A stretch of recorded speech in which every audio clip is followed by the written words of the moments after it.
I think and it's kind of interesting, kind of two views of the world you kind of see. You either see this as a vicious or a virtuous circle. You've got this desire on the part of people to collaborate, to personalise, to manipulate stuff, and the technology that makes it easy for any of us, if we are so minded, to make a video, make our own spoof ad, make our own logo. We can do all this kind of stuff. And as a company, you either see this as a fantastic thing or a terrifying thing. If you trust the people, you see this as a positive thing. And there are many great examples how people have harnessed a collaborative impulse and all sorts of initiatives. And again, it's the theme I talked about last year. The talk about collaborating with the crowd in the sense of vernacular. And the whole sort of iPhone thing again has been fascinating in terms of how this is kind of working through. It's been a phenomena for this business. The vast majority of the apps that have been created have come from the outside market. I was wonderfully reassured to read that the app that has made the developer the most money is the iFart. Never underestimate the average male for his love of a phone that can make a farting noise. To me, there is still a God out there because, in a sense, but collaboration kind of works. And Apple have gone from a culture, in the book we wrote 2 years ago, we were quite critical of Apple as being quite a tight company and being very unwilling to collaborate. For the first time with the iPhone, they have collaborated, and it's been a stunning success for them. They've trusted people to help them develop their solutions. And this, again, was a really interesting initiative coming out of the UK. This is Asda. And they've just recently launched a whole kind of consumer empowerment thing under the banner democratic consumerism. And this is Andy Bond, the chief executive, who said, we will not win the battle for loyalty through loyalty cards anymore. It's about trusting consumers, empowering consumers, trusting our employees, opening up our organisation, having the confidence to open ourselves up to scrutiny. Invite scrutiny, invite questions, be willing to deal with difficult issues. And then collaborate with people on solutions. It's in a sense, it's a brave move, but there again, they're part of Walmart, and Walmart have been doing this for years in the States. Again, it's a really smart move, and this is where, where if a business like Asda can do this, Asda is a mainstream grocery business that can do this. We are looking at a mainstream phenomena. This isn't the kind of crazy, wacky, cool businesses doing this. This is a mainstream grocer seeing this as a way to get competitive advantage. This is why I actually think we're on the cusp of quite a big change here.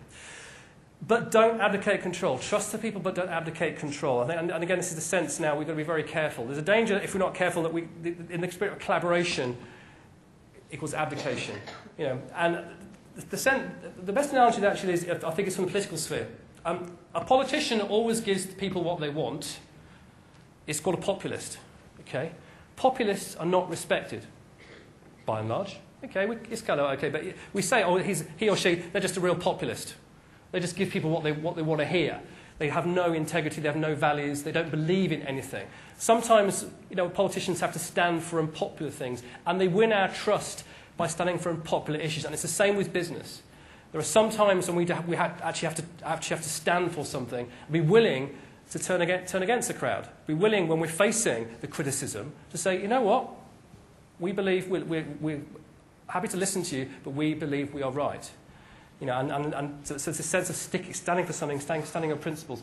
I didn't realise Vodafone was sponsoring a conference, so I'll be very nice to them here. But there is debate. But because we're seeing this interesting development, and Yahoo are doing this as well, but Vodafone. It's actually this whole sense of being, our brand is about you. Okay, so we're merely a blank canvas for you to express yourself. I actually think this is quite a dangerous phenomenon we're getting into. Because the danger is that if the brand's all about you, the brand doesn't stand for anything. Yahoo, it's all about you again. Everything's about you. Okay, and it's this sense that brands are going too far in one direction, to my mind. They are embracing the idea of consumer empowerment, but in a kind of too extreme sense.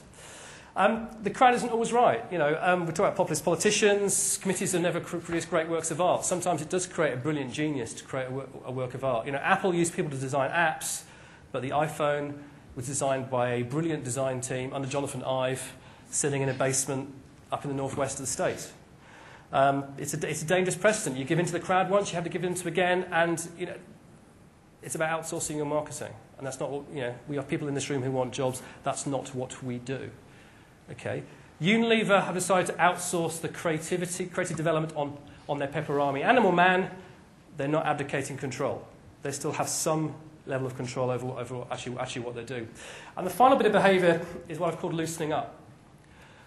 This sense of adopting a much more looser ethos. This is a quote from the former head of marketing at Procter & Gamble, this sense of we're operating in a let-go world.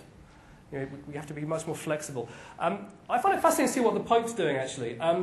He's got quite a big consumer base, has the Pope. And it's fascinating to see how they are grappling with modern media, modern technology. Spend some time looking at their websites. It's really cool. They've got YouTube channels and social media platforms. But it's really. But I thought this quote. This is the Pope's PR man. After the Pope, he reports straight up to the top man. I think. But I love this sense actually that even the people surrounding the Pope and the Catholic Church, which is always to my, I'm not a Catholic myself, but there's always been a sense of the Catholic Church has had a firm belief in absolute truth and things are what they are. But it's actually this struck me as being quite a sort of flexible view of the world. Actually, this sense, we can't control things. Things can't go smoothly. We shouldn't avoid debate. So this is why I said to a lot of my clients, look, if the Pope can do this with all the challenges he's got, my God, you can do it. So there's no excuses now. The IT people talk about living life in beta. The sense of if you're a software developer, you send out half-finished products into the open market, and they're refined and tweaked and improved and played on. That's living life in beta. And this kind of philosophy, I think, is going to move into the mainstream market. This is an interesting quote, again from Clay Shirky, who's one of the kind of smarter people out at the moment. This sense, actually, that if something looks too perfect, consumers find it quite intimidating. Did some work with an agency recently who worked for the Innocent brand in the UK. And they were actually told that their work looked too smart and they were made to distress it. This work looks too polished, too finished, it's too intimidating. It needs to look messier. Because if it looks sort of half-finished and slightly rough around the edges, people are more inclined to do something with it. They find it less intimidating, which is a complete inversion of where, it's always been you produce something of beauty which people revere. The idea of producing work that's kind of messed up. And this quote from Microsoft, you want your work to get messed up. It's not a million miles away from the Google logo of creating logos you want people to mess around with. Again, this sense, it's a complete inversion of the way we've always thought about marketing. Your job is to produce things of beauty that people revere and don't do anything with. The whole sense now you're producing stuff you want people to mess around with. It's a really interesting kind of thought. I think we're going to see much more of this kind of going forward. Don't stop controlling things. The whole viral phenomena, this as you recognise, these are the Cadbury's commercials and Cadbury's virals. Don't try and control it. And even the agents, even Fallon admitted they were far too controlling, and they just had to learn to let go, to risk things happening. Okay, somebody might go out there and produce a weird version of the gorilla. You know what? It's going to happen. Let it go. Let it feed on itself. Have the confidence, have the courage to let things go. And it's this kind of tough balancing act, if you like. We've got to find a way of doing it, and it's a challenge that marketers always have. You've got to be empirical. You've got to be rigorous. You've got to have the analysis, but also where the inspiration comes from. And as you probably have gathered, I tend to be more on the inspirational side. Yes, the stuff on the left-hand side is a given. We have to be rigorous. We have to be disciplined. We have to be smart business people. But we're in this business because we provide the inspiration. And inspiration is what will get us out of this whole not more empirical analysis and empirical rigor. I'll show you a film clip in a second by Mark Ritson. But this is a classic quote from him about this whole sense that actually you need this flash of inspiration sometimes that great products come from. And James Dyson, I love this sense of actually, we deliberately do the wrong thing. Because if you do the logical thing, you're going to go everywhere else. Follow the path less travelled. Try something different. Because if the old definition of madness, doing the same thing over and over again, expecting a different result. We're in our own version of madness. I have clients who've optimised their media schedule for the 4th year running, and it still doesn't work. Well, where'd you go? You can't. You've done all your analysis. You've had econometrics coming out of your ears. Your business is still going down the tubes. We need that flash of inspiration. And the final point to finish on, I think this is absolutely critical. I described myself at the start as, I'm a glass half full person by instinct, despite being a gloomy Welshman. We have to be the change drivers in this market. We have to be the people in organisations who are positive. You kind of have to market yourself. Here's a brief bit of film, again from Mark Ritson, hopefully giving you a few pointers to kind of where you need to go. So the key challenge for marketers is influencing. We don't have a hell of a lot of institutional power, but we do have, hopefully, the ability to almost market our viewpoints and be heard. And the key to it is, there's a lot of people will tell you that marketing is fluffy, and that's because it is. It usually is fluffy. So the key for a marketer is to transform a gradually weakening brand into the deliverable problems that the company is going to get as a result. Too many marketers go charging into meetings saying, look, my brand tracking scores are going down, we're losing brand awareness. Nobody else cares about that other than the marketing people. So the secret is then to do some sums and correlate that to what that will mean in terms of cost of HR retention, what that will mean in terms of lost margin, lost retail, lost retention. You've got to do your sums.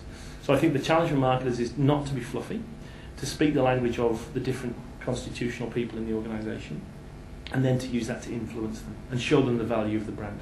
The great irony of marketers is they've been absolutely hopeless at marketing their ideas and the concept of brand internally within companies. They really are hopeless at it. Okay, so be inspirational, don't be fluffy.